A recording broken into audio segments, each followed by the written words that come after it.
all the way down to her lungs. Is she okay?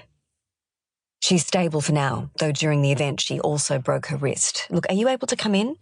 She'll need someone to take her home and stay with her overnight. Oh, yes, of course, Aggie said, observing the tremor that had begun in her hands. Excellent. We'll see you soon. The first thing Aggie thought when she saw her mother was that Valeria looked exceptionally well for someone who just had a stroke. Her mother peered from the bed where she was propped up by many pillows. A curtain divided her bed from whoever was on the other side. Her broken wrist was in a splint, elevated on yet another pillow beside her. You seem disappointed, Valeria said, and returned her gaze to the open magazine on her lap. No, it's just, I thought you might be dying, Aggie said in a rush, her hand at her throat. It was deeply unnerving to see her mother like this. She realised with a jolt that she'd never seen her mother in a hospital bed at all. Somehow in her mind she'd blended together all the times they'd spent at her father's bedside as he died. But Valeria had never been the one in the bed before, only sitting beside it. So, you are disappointed, her mother said, wryly. No, of course not. Aggie rubbed at her brow now, clamping down a rush of anger that turned her stomach to acid. You called for me as your next of kin?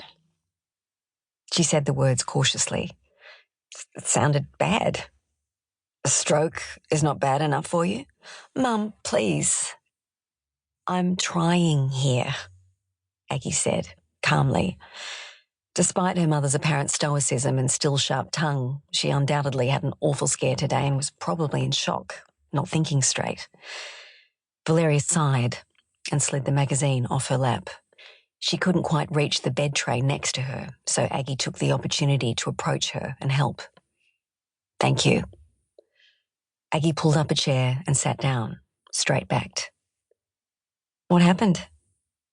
Valeria made a disgusted noise and cast her eyes to the ceiling, where a small television hung, the blank screen reflecting a miniature version of themselves.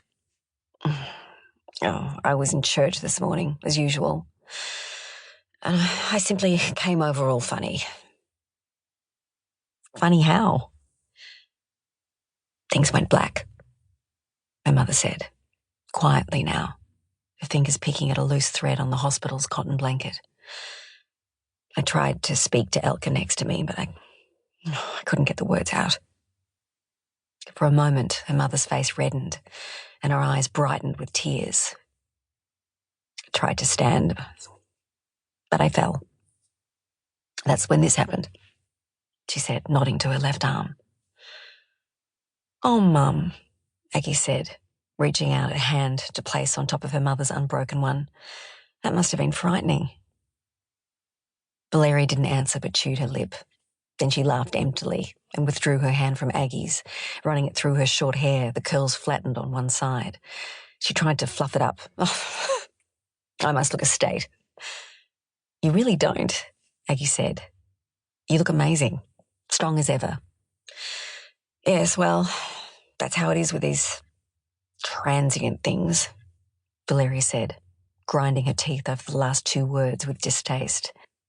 They come on, and then they're gone.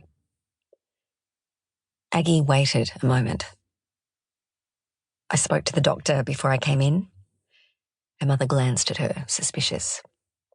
She said the CT scan showed that you were okay for now, but these types of things are warning signs of what might still be coming. A stroke, that was what might still be coming. A full-on, life-altering stroke. It was deeply sobering. Valeria set her jaw, but said nothing. Did she talk to you about all this, about where to go from here? Aggie pressed her. Yes. Aggie spied a pile of information leaflets on the overbed table and nodded, but said no more about it. Her mother obviously wasn't ready to talk about it, and clearly not with Aggie. I thought you might have called Myrtle, Aggie said, then regretted it the moment her mother's glare landed on her. No. Valeria wouldn't want to call Myrtle either.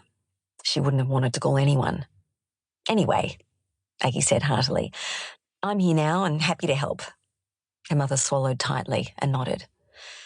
I've got an overnight bag with me in the car, she went on.